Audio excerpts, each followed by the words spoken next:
Bonjour, j'espère que tout va bien. Nous continuons notre balade dans la connaissance. L'attitude des uns et des autres sur cette terre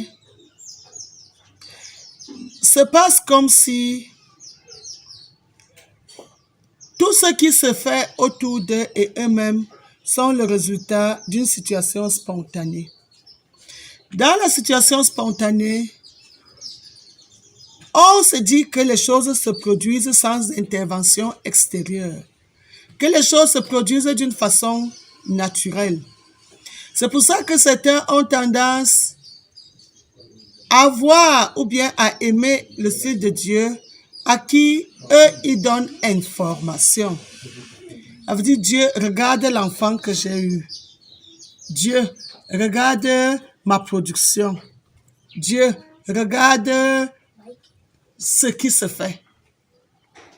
Alors, parler de Dieu dans sa maternité étant donc pour vous un fait inhabituel, un fait tout nouveau, un fait différent, parce que je viens et je vous dis que non, les choses ne se sont pas passées d'une façon spontanée, mais qu'il y a un être qui a organisé, qui a orchestré, qui a pensé, et c'est lui qui est à l'origine de tout ce que vous voulez souvent lui présenter.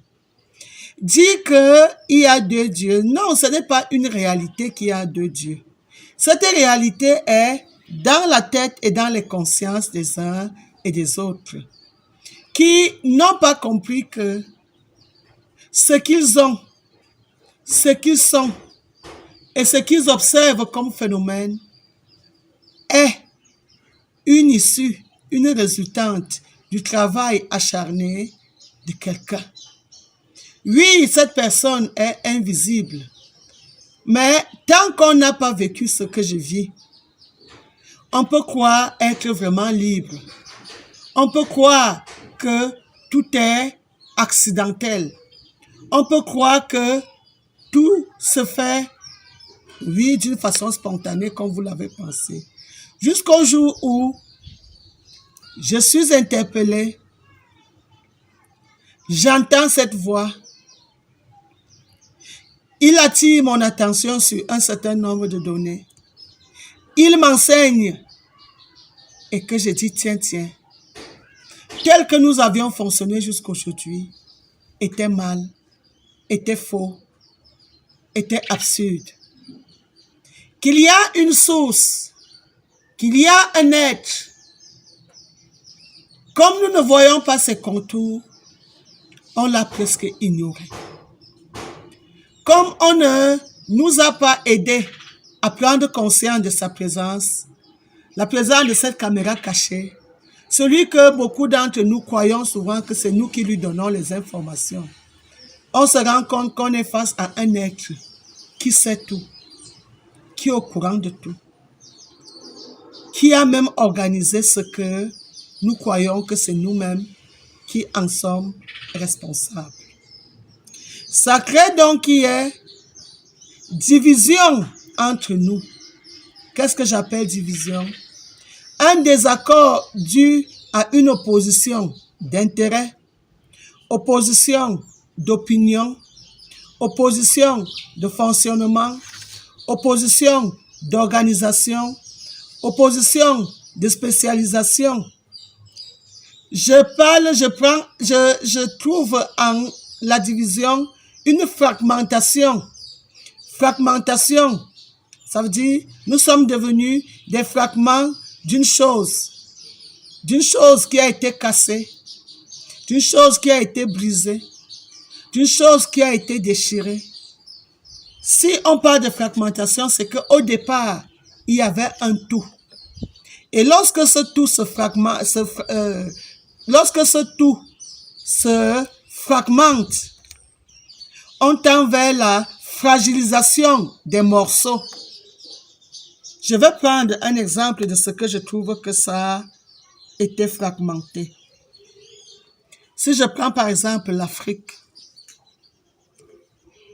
je prends l'Afrique comme un tout. Il a été fragmenté. Nous avons déjà un morceau qui s'appelle le Cameroun, un morceau qui s'appelle la République centrafricaine, un morceau qui s'appelle le Tchad, un autre morceau qui est le Niger, un autre morceau qui est Nigeria, un autre morceau qui est Gabon, un autre morceau qui est Congo, un autre morceau qui est République démocratique du Congo, un autre morceau qui est Angola. Des morceaux, dont un tout qui s'est fragmenté. Et maintenant, chaque fragment se croit indépendant de l'autre fragment, alors qu'ils sont plutôt en train de se fragiliser. Division qui est différente de... être divisé est différent d'être diversifié. Dans la diversité, il y a différence entre les morceaux. Différencier en âge, en nature, en qualité. Je vais prendre un exemple de choses qui sont également diversifiées chez les félins. Le tigre est différent du puma. Le puma est différent du guépard. Le guépard est différent du léopard. Le léopard est différent du jaguar. Le jaguar est différent de la panthère. La panthère est différente du lion. Cette diversité qui est différenciée depuis la nature, depuis leur création, ils ne se sont pas différenciés au cours du temps. Alors que les divisions telles qu'elles sont sur la terre aujourd'hui, ces différences, c'est au cours du temps. Et aujourd'hui même, dans l'affaire du palais de Dieu, il y a également eu division. Division qui fait que un groupe a parlé. Au départ, tout le monde a cru avoir la même idée sur Dieu. D'autres ont découvert que cette opinion n'était pas bonne. Ils se sont retirés les uns des autres. Aujourd'hui, il y a une pluralité et une grande diversité d'opinions en ce qui concerne Dieu. Mais lorsque Dieu vient s'adresser à moi, il trouve que cela devrait s'arrêter. Si nos difficultés ou nos oppositions étaient au niveau de notre opinion en ce qui concerne un Dieu, le Dieu là nous apporte donc un grand nombre d'informations. Il nous approvisionne dans la pensée pour qu'on comprenne que non, nous sommes les enfants d'un même Dieu, un et unique Dieu. On ne devrait pas être en train de nous entredéchirer sur des opinions aussi diverses que ce qui concerne le Dieu, auteur d'un tout. L'univers tout entier est son enfant. Et dans cet enfant, il a différencié des choses. Si je prends seulement, comme je vous ai souvent baladé dans la matière, le solide, le liquide, le gazeux. Dans le solide là-bas, la cohésion entre les molécules est aiguë. Dans le liquide là-bas, la cohésion est moyenne. Dans le gazeux là-bas, la cohésion est nulle. Qu'est-ce qui nous empêche de comprendre que tous ces mouvements et tous ces phénomènes sont régis par un même être? Et que si nous nous mettons ensemble et comprendre que au commencement, nous étions tous ensemble. Et que c'est l'union qui fait la force. Et que nous ne gagnons rien à être aussi divisés. Chacun tire ses opinions de son côté et croit qu'il va venir imposer cela aux autres. Et les autres deviennent une opposition, une résistance face à l'opinion de l'autre. Et cela ne nous arrange pas. Il y a quelqu'un qui profite de notre refus de regarder vers la même direction et qui divise pour mieux régner. La division étant une fragilité, ceux-là qui trouvent leur compte dans cette division pour mieux régner ne peuvent être que les opposants du Dieu qui, lui, il n'a pas divisé, il a différencié. Et la différenciation est plutôt une richesse. La division ne peut point être une richesse, car au départ, ce fut un qu'on a divisé, qu'on a émietté, et en émiettant, on a fragilisé, et en émiettant comme ça, on a même fait perdre la valeur du tout de départ.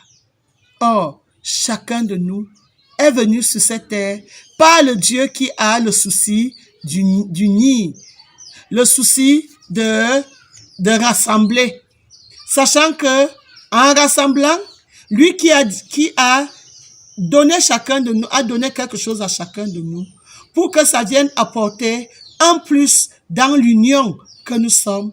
Lui là, il veut bien voir son peuple réussir. Mais il y a certains aujourd'hui qui sont bloqués juste à cause d'une information, juste à cause d'une petite force. Il faut que on comprenne que c'est ensemble qu'on peut aller loin. Les enfants d'une même mère n'ont pas besoin d'être aussi divisés. Ensemble, chacun apporte un plus pour la construction. Si vous étiez demandé un jour de regarder un moteur et de voir combien de théories, combien de phénomènes fusionnent pour que ça donne une force, vous allez comprendre que diviser tel que nous sommes là n'a pas aidé l'humanité. Vous êtes aujourd'hui divisés au niveau religieux, au niveau des politiques, au niveau de. Être une différence ne veut pas dire être une opposition. Je viens à vous pour vous parler du Dieu auteur de notre univers. Lui qui fait que nous soyons sous un même ciel, sur une même terre, éclairés par un même soleil, subissant les mêmes climats, les mêmes saisons, subissant les mêmes tortures, et il faut qu'on puisse s'unir pour les mêmes solutions, car nous avons besoin que le monde se retrouve. Ces fragmentations, ces divisions, ces morcellements n'ont pas aidé, mais ont entraîné plutôt l'égoïsme au lieu du partage. Le partage qui fait que si tu as donné à l'autre aujourd'hui, l'autre peut te donner demain, qu'on ne tombe pas définitivement, mais qu'on ait toujours besoin de l'autre, car si on a soutenu un aujourd'hui, demain, l'autre peut nous soutenir.